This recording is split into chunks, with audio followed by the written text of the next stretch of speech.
کہ جو شخص مسافر ہو اور 4 راتیں ٹھہرنے کا پختہ ارادہ کر لے تو وہ نماز کو پورا کرے گا۔ موطا امام مالک، حدیث نمبر 345۔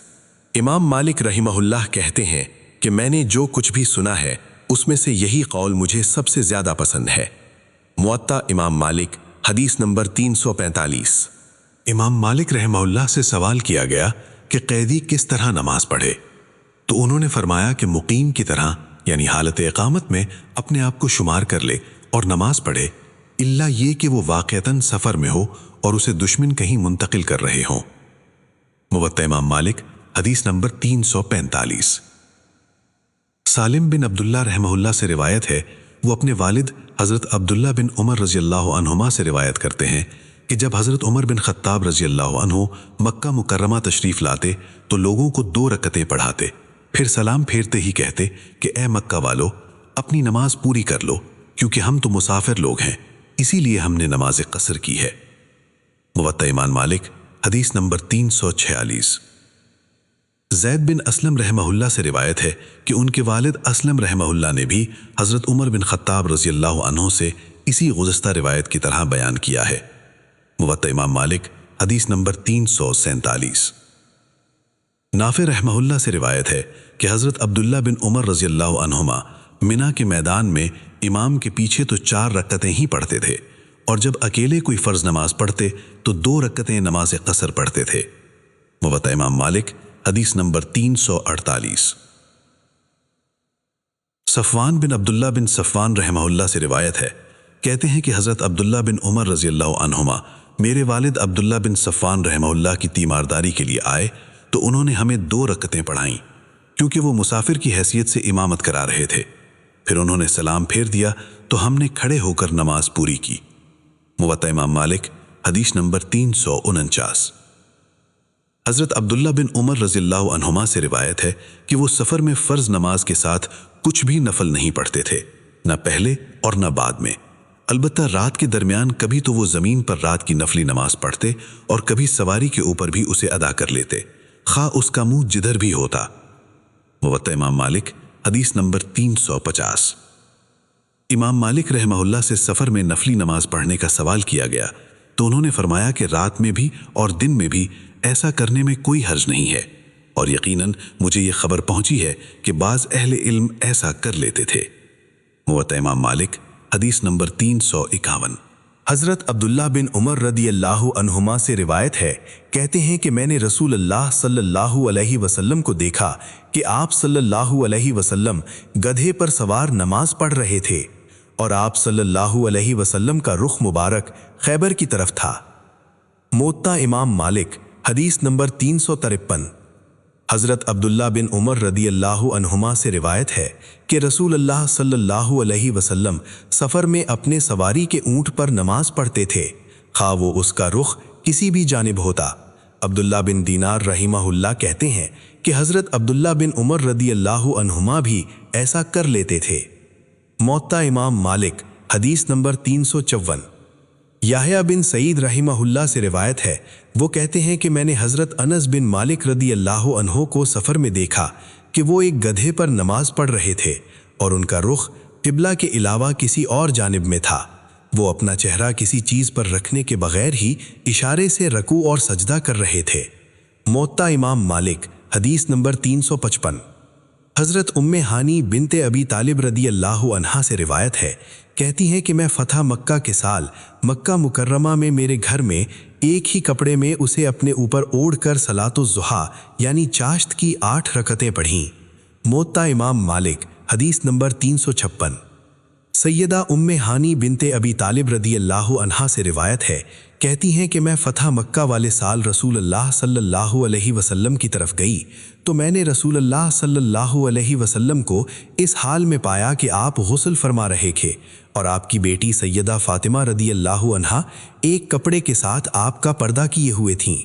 حضرت ام ہانی رضی اللہ عنہا کہتی ہیں کہ میں نے آپ صلی اللہ علیہ وسلم کو سلام کہا تو آپ نے دریافت فرمایا کہ یہ عورت کون ہے؟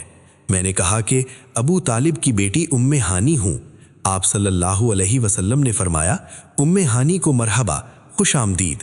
پھر جب آپ صلی اللہ علیہ وسلم غسل سے فارغ ہوئے تو کھڑے ہو گئے اور ایک ہی کپڑے میں اسے اپنے اوپر لپیٹ کر 8 رکعتیں ادا کیں، پھر سلام پھیر کر پھرے اور فارغ ہو گئے تو میں نے عرض کیا، اے اللہ کے رسول، میری ماں کے بیٹے یعنی میرے بھائی حضرت علی رضی اللہ عنہ نے تو ارادہ کر رکھا ہے کہ وہ ایک ایسے شخص کو قتل کر دے گا جسے میں نے پناہ دے رکھی ہے، اور وہ فلاں بن حبیرہ ہے۔ تو رسول اللہ صلی اللہ علیہ وسلم نے فرمایا، اے ام ہانی، جسے تو نے پناہ دی اسے یقیناً ہم نے بھی پناہ دے دی۔ سیدہ ام ہانی رضی اللہ عنہا کہتی ہیں کہ یہ سب کچھ چاشت کے وقت ہوا تھا۔ موطا امام مالک، حدیث نمبر 357۔